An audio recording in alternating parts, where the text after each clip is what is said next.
இன்றைக்கி நம்ம என்ன பார்க்க போகிறோம் அப்படின்னா 6ஆம் வகுப்பு 3ஆம் பருவம் இயல் 1 பாரதம் அன்றைய நாற்றங்கால். புதுமைகள் செய்த தேசம் இது, பூமியின் கிழக்கு வாசல் இது அப்படிங்கிற பாடல் வரியோட தொடர்புடைய தாராபாரதி. தாராபாரதியின் இயற்பெயர் ராதாகிருஷ்ணன். கவி ஞாயிறு என்னும் அடைமொழி பெற்றவர் தாராபாரதி.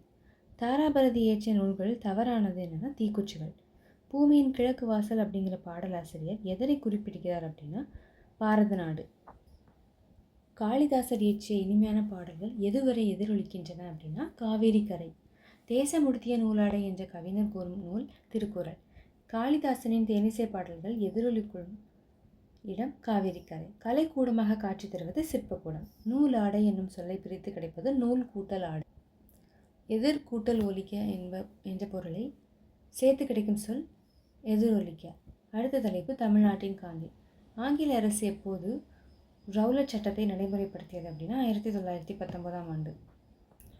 ரவுலட் சட்டத்தை எதிர்த்து ஒரு பெரிய போராட்டம் பண்ணணும் அப்படின்னு காந்தியடிகள் திட்டம் போட்டார். அதை பற்றி கருத்தாய்வு கூட்டம் யாருடைய வீட்டில் நடைபெற்றது அப்படின்னா ராஜாஜியோட வீட்டில் தான் நடைபெற்றது. 1921ஆம் ஆண்டு எந்த மாதத்தில் காந்தியடிகள் தமிழ்நாட்டுக்கு வந்தார்? செப்டம்பர் மாதம். காந்தியடிகள் ஒரு முறை காரைக்குடியை சுற்றியுள்ள ஊர்களில் சுற்றுப்பயணம் செய்தார். அந்த பயணத்தின் போது எந்த ஊரில் அவர் அன்பர் ஒருவர் வீட்டில் தங்கியிருந்தார். கானாடு காத்தான் அப்படிங்கிற ஊரில் ஒருத்தரோட வீட்டில் காந்தியடிகள் தங்கியிருந்தாங்க. காந்தியடிகள் தமிழ் கையேடு அப்படிங்கிற நூலை தம்மை கவர்ந்ததாக குறிப்பிட்டிருக்காரு. அந்த நூலை எழுதியவர் யாருன்னா ஜி.போ. சென்னையில் இலக்கிய மாநாடு நடைபெற்ற ஆண்டு 1937ஆம் ஆண்டு. இந்த பெரியவரின் அடி நிழலில் இருந்து தமிழ் கற்க வேண்டும் என்று ஆவல் உண்டாகிறது அப்படின்னு காந்தியடிகள் யாரை குறிப்பிடுகிறார்னா உ.வே. சுவாமிநாதன். 1937ஆம் ஆண்டு சென்னையில் நடந்த இலக்கிய மாநாட்டிற்கு வரவேற்பு குழு தலைவராக இருந்தவர் யாருன்னா உ.வே. சாமிநாதன்.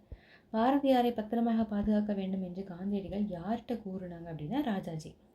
யார் எழுதிய தமிழ் கையேடு மிகவும் கவர்ந்ததாக காந்தியடிகள் கூறினார்? ஜி.போ. காந்தியடிகளை பெரிதும் கவர்ந்த நூல் இது திருக்குறள். 1937ஆம் ஆண்டு சென்னையில் நடைபெற்ற இலக்கிய மாநாட்டில் வரவேற்பு குழு தலைவராக இருந்தவர் உ.வே. சாமிநாதர். காந்தியடிகளிடம் உடை அணிவதில் மாற்றத்தை ஏற்படுத்திய ஊர் என்னன்னா மதுரை. இப்போ பொறுத்துக்க பார்க்கலாம். இலக்கிய மாநாடு அப்படின்னா அது சென்னையில் நடைபெற்றது, அதனால சென்னை. தமிழ்நாட்டு கவிஞர் யார்? பாரதியார். குற்றாலம் அருவி. தமிழ் கையேடு ஜி.போ. சொற்றொடரில் அமைத்து எழுதுக. ஆலோசனை அப்படின்னா போராட்டத்தை பற்றிய ஆலோசனை கூட்டம் நடந்தது. பாதுகாக்க, பாரதியை பத்திரமாக பாதுகாக்க வேண்டும் என்று கருதினர். மாற்றம், தோற்றத்தில் மாற்றத்தை ஏற்படுத்திய பெருமை தமிழ்நாட்டிற்கு உண்டு. ஆடம்பரம், பங்களாவில் அமைப்பு முறை ஆடம்பரமாக இருந்தது. அடுத்த தலைப்பு வேலு நாச்சியார். எங்கு நடைபெற்ற போரில் முத்துவடுகநாதர் ஆங்கிலேயரால் கொல்லப்பட்டார் அப்படின்னா காளையர் கோவில். வேலு நாச்சியாரின் அமைச்சர் யார்? தாண்டவராயர்.